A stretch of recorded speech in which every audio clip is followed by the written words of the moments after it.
Good morning, everyone. It's Joker, and today we are back with another slime video, and it's part 2 of the new Summer Shizu showcase. Summer Shizu, yeah, you say that 5 times fast. You tell me how that goes.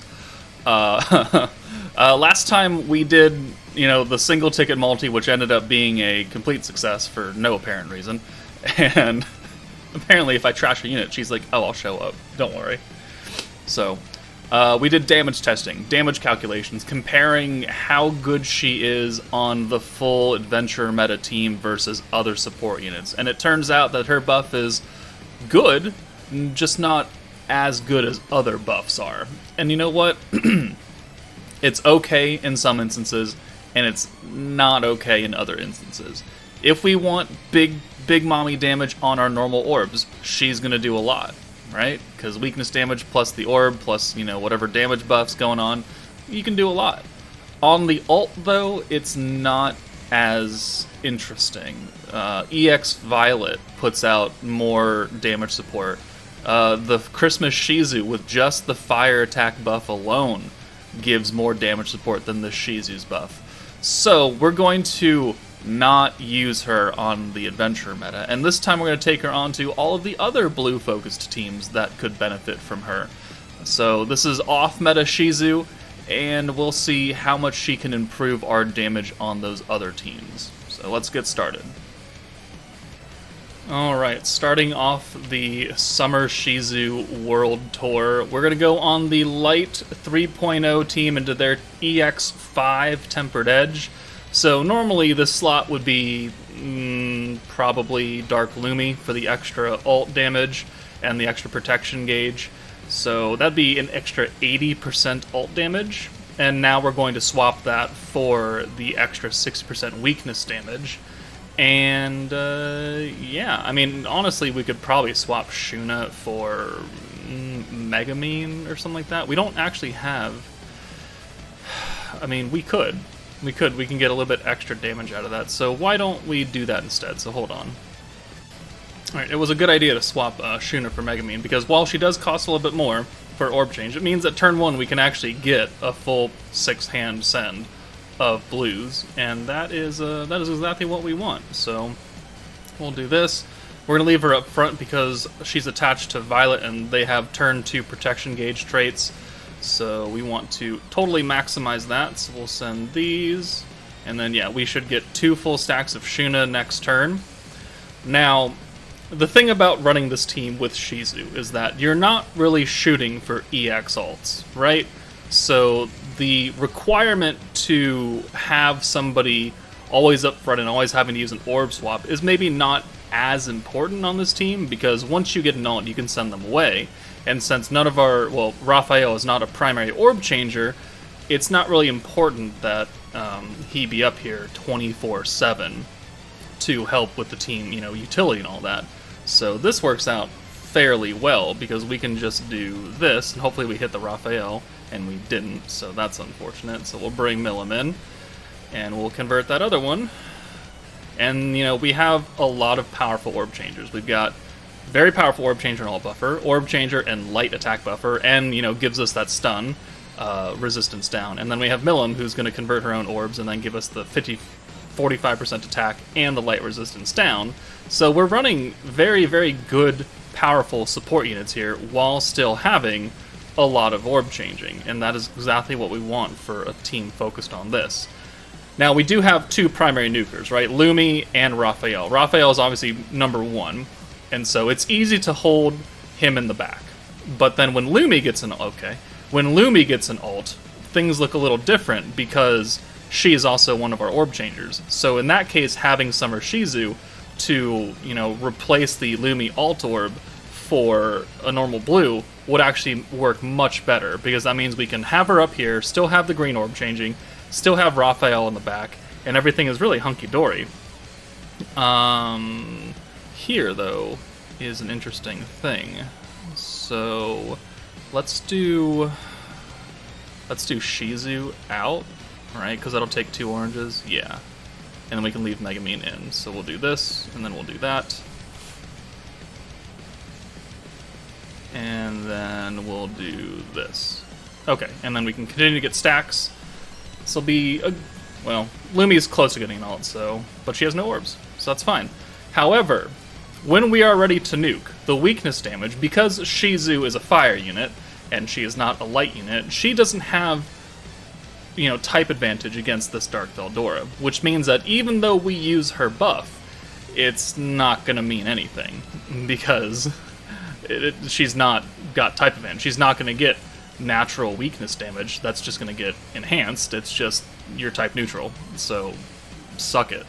And that is one of the small issues with Shizu, because really, realistically, it's not that big a deal, right? Oh no, you can only have the nuker be type advantage. Like, that's, oh, poor them, right? But it does mean that your other options on the team just will not benefit, versus, everyone benefiting from an attack buff, or anyone benefiting from an ult buff, or anyone benefiting from the ult resist down who's going to ult, right? Those are impactful across the board, while this weakness damage for Shizu, not as impactful. Okay, so Megumin is down for the count, so we're going to have to... Oh, thank God. Oh, thank God. Alright. We have a lot of Raphael orbs that we can't change right now, so I think what we're going to do is we're just going to run with this and get actually both of their ults, and then Megumin will get back up next turn. We're on turn 5, and yeah, we'll bring Shizu in, and then we'll convert probably Lumi's ult, and we'll swap Raphael away. Yeah, I think that'll work actually quite well. Alright, we're taking some damage. I like how Megumin gets up when she gets ulted and immediately falls back down. Okay. So now we can start using Shizu, finally, because so far we have not used her once. So, we'll get... We have no stacks, right? No. We'll get Raphael out of here, and then we can convert... Oh, we can convert everything. Hold on, we do this. I didn't need to bring Milim in. We could have just brought Shizu in. So we'll bring Shizu in now, and then we will convert that orb to just a blue. Alright, and then we're still looking good. We still have 6 blues, max points, maximum protection gauge that we can get off of 6-handed blue here. And Raphael and Lumi have ults. Perfect. That's what we're going to need for this fight, because he has a lot of health. Okay, that's interesting. Turn 7. Does anyone need to be up front?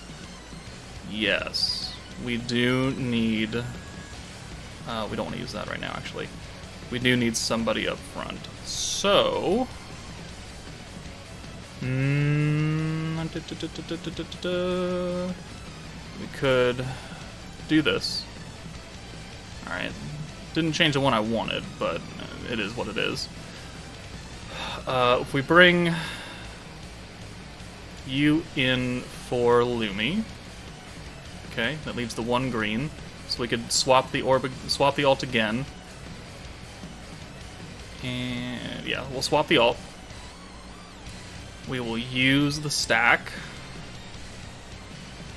We will use the weakness buff now, because it does last for 2 turns, so we can have it here while we do a full hand of blues, plus we can still have it next turn, and that is one very, very good thing about the skill, is that you can have it go longer than just 1 turn, because it means it's your ability to play around with your points and your orbs and everything just makes it so much easier and less stressful when you're trying to get that big time nuke, and one of the buffs is just always there from here to the nuke turn. So we'll go ahead and do that. Alright, and then we will swap out Shizu for Milim. Alright, and then we'll convert with there. So if Megumin had an orb, which she doesn't, she would not be benefiting from the weakness damage. Alright, counter, cool. Do it again. 8,300 damage. I don't think that's very... okay, well, that hurts too. Okay, so we have 2 extra stacks, so let's use the Megumin buff. Good. And then... let's see, so 8... 165, so 110, 190, 245. And we have 340. Okay, we have just enough. So let's do this. Alright, and then Megumin can come out. Thankfully she has one orb. So there's this. And then we'll use the attack buff. And then we'll use the light buff first, because that's got to get the stun evasion resistance down. And then we'll stun, and then we'll pierce. And alt resist. And we'll put the final 2 stacks on. Raphael does have the weakness damage still. We'll go over what Raphael's running right now. After this last stack, 10 stacks actually, so that was actually quite nice, where we don't have to play around and swap alts, we just always have 6 blues, and that is the power of having a Shizu, or an EX Reamer, or a Hero 2.0 on the team, is that it allows you to do such things.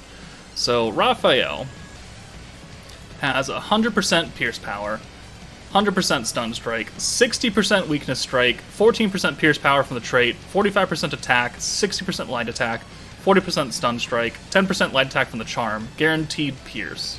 And then Veldora has Light Resistance down, Stun Evasion down, and then the Alt Resistance down. So we'll do this turn, we'll do this run, and then we'll come back without Shizu and see how much lower our damage is. So we'll do 1, 2, actually, you increase something, right? Yeah, Pierce Power. So 1, 2, 3, 4, 5, 6. So Lumi, we don't have to watch this. 768k, pretty good. Alright, 152k on a normal orb. Ooh, ooh, hot damn. Alright, and then the alt hits for 1.9 million damage. 1.9. Okay. So that, I mean, that's really good for a team that came out in January, right? Yeah, I'd say that's pretty good.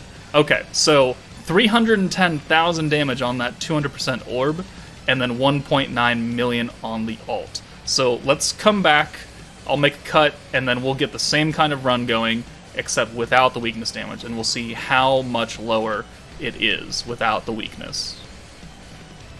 Okay, well, because the game has jokes, we have no Raphael orbs, but we have a whole hand of Lumi orbs, who have definitely not gotten 10 stacks.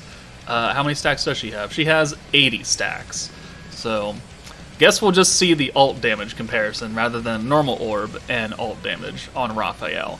But Raphael no longer has the extra weakness power. She just has the 10 stacks plus the charm plus we didn't get the trait. Ah, damn it. Okay, well, we're missing like 14% extra Pierce Power, which is a significant amount, but we'll just have to, you can calculate that on your own, how much we're actually missing. But because it's taken actually a while to get here. I went 8, and then I had a few runs where I did mess up, and then some things didn't work, so this has taken about half an hour for this one run after the first part. So we're just gonna go with it. Alright, I'm tired of doing this stage. So let's do Lumi first to increase our Pierce Power again, and then we'll send Raphael. So we did 1.9, so we're already gonna do less because we don't have that extra trait, and then we'll see, then we're gonna do much less because we don't have the extra weakness power. So Lumi, 744k, pretty good. 67 per hit.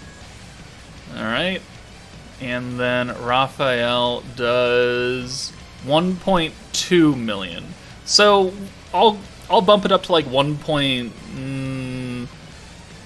Let's see. I'll bump up to like 1.35 or something like that. 1.35 for missing the extra 14% Pierce Power.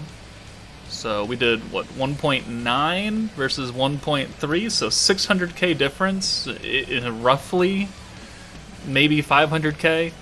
That's a pretty significant amount of damage right there, right? We had the same stacks of Shuna, so the same exact stuff going on there. The light buff, the alt resistance down, the pierce, the attack buff, the light resistance down. So, I mean, obviously, you can do a lot of damage here.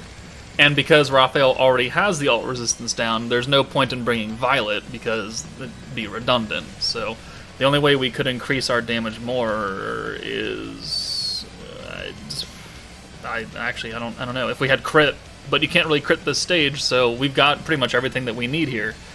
So, I mean, that's a very big chunk of damage, don't get me wrong. Let's move on to another blue stacking team, and we'll see how that goes.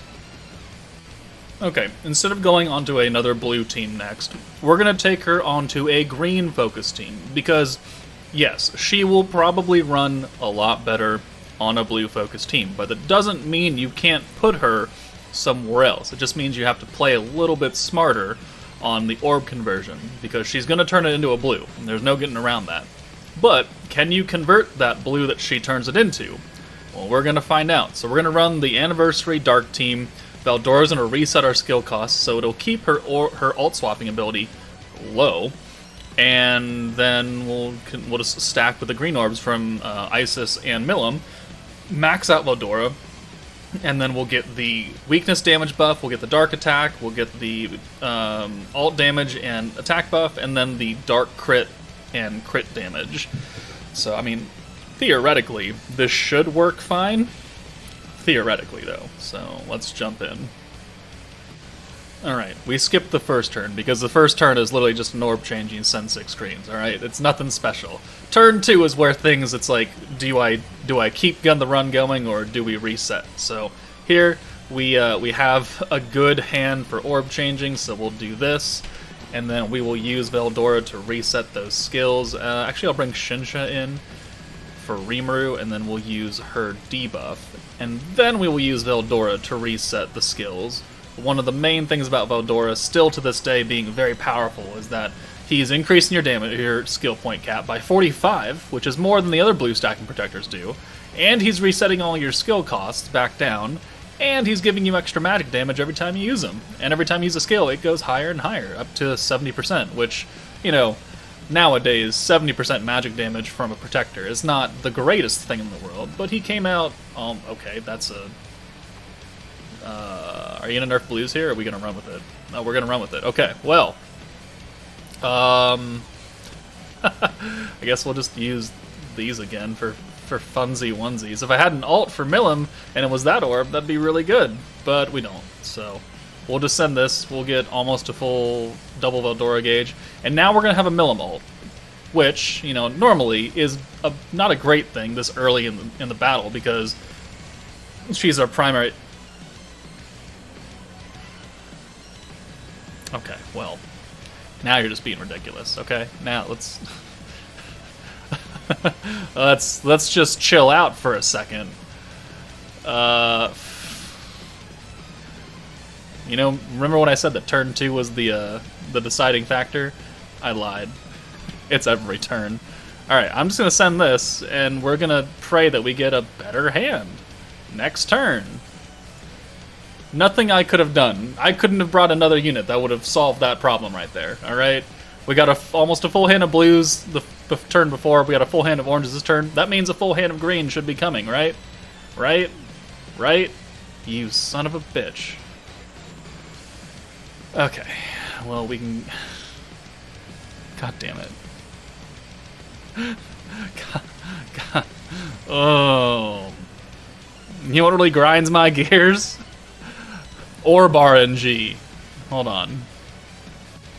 Alright, maybe not the best example, but it is an example of how we can use Shizu here.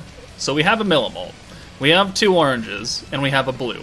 We know that Shizu will convert this ult into a blue orb. So, we can have that covered with Isis. So, unfortunately, these 2 oranges, we can only convert one of them. But, it'll at least let us get a 5-hand of greens, which is better than, you know, nothing. So, we'll go ahead and use Shinsha's skill. We'll use the Isis buff. We'll use this skill right here. And then we can reset everything. And then we'll bring Shizu in for probably Shinsha. Yeah. Well, yeah, we'll bring her for Shinsha. And then we will convert that orb, and then we'll change it into a green. So it turns to blue, now it's green, perfect. Now we've got a 5-hand of greens, which gives us quite a few points back, a good amount of gauge. And Milim's going to get an EX ult, if she was able to do so. Alright. And the game just does not want to stop giving me oranges. Cool. Alright, well, because we have this attack seal on, and the crit rate up, and the pierce rate up, which pierce doesn't really matter, we're running a crit team. So this attack seal and crit rate is bad, so we would have to leave Milim up front for these to go away, which isn't really going to work if we didn't have Shizu, because we'd have to swap her away to get a full hand of greens, and that wouldn't decrease the count. So here, maybe not this specific turn, but maybe next turn would be a good time to use Shizu's buff, that way we can get rid of it, and actually this is the perfect hand to do so. Alright, so we're going to convert that orb again. That'll turn to a blue. Now we have 3 blues and an orange, which we can definitely convert against here, and we have a full hand of green now, which means that we can continue sending full hands of greens while letting these seals run their course without having to swap Milim away and then, preventing us from removing that on the nuke turn, because we want full power. And her having, double ult gauge at this point is, hunky-dory, whatever. Doesn't really matter, because she's not an EX unit. But this will ensure that we can do maximum damage. Alright, the game has jokes again. Do we have enough points to actually nuke? How much do we need? 55, 55, 55, and 70. So 190 plus 245. Okay, we're gonna be a little short. Funny. Very funny. The oranges, man. The oranges are killing me, okay? We'll be back for the nuke, I guess, then. We got a good example of how to use her orb swap ability in this kind of team setting. So that's good. Now let's just get the nuke out of the way. Okay, finally, we're here. Turn 8. We can nuke. We have enough points. We have a full Veldora meter, so we can give ourselves a 70% damage. So, let's do the crit.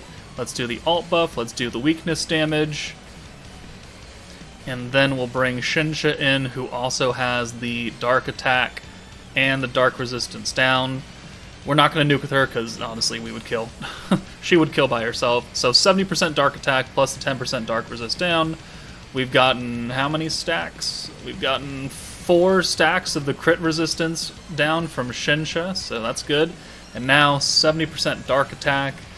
And we should do, I think Milim used to do about 700k here with the 60% buff from Dark Lumi. So let's see how much harder she hits. Do we dare send a normal orb? 92k? Can we send a normal orb? I don't really know about that. I just want to get the nuke. Let's not mess around here. 631. Okay. Well, with the old not skill fuseling with 60%, I mean, that's within a good spitting distance of what Dark Lumi could do. And, Dark Lumi isn't exactly the easiest thing to get a hold of. She's an Octagram unit, you gotta grind a few months to get enough emblems to get her, and then you gotta level her up. So, it's not bad. Again, she's not gonna fit the greatest on the team, because she's converting away from greens, but you can make use of her here. So now let's take her into all fire team, and that way everyone can have the weakness damage buff.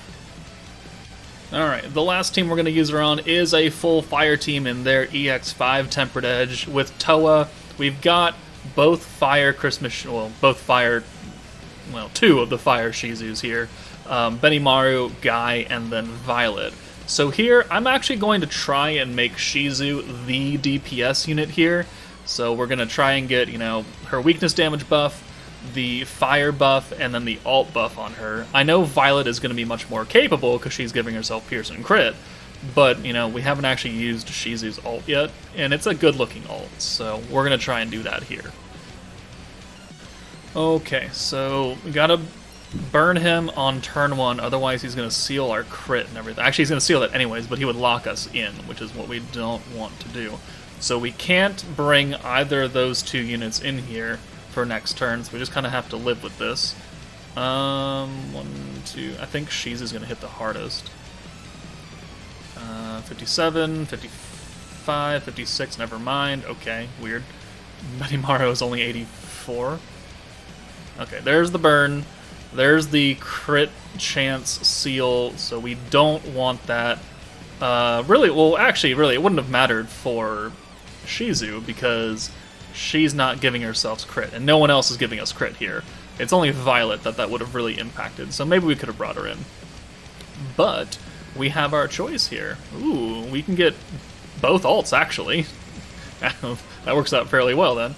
Alright, so let's bring you in for Benimaru, and let's bring you in for the other Shizu. And yeah, we'll use Toa. Well, that worked out quite nicely. Alright, we're going to get both ults.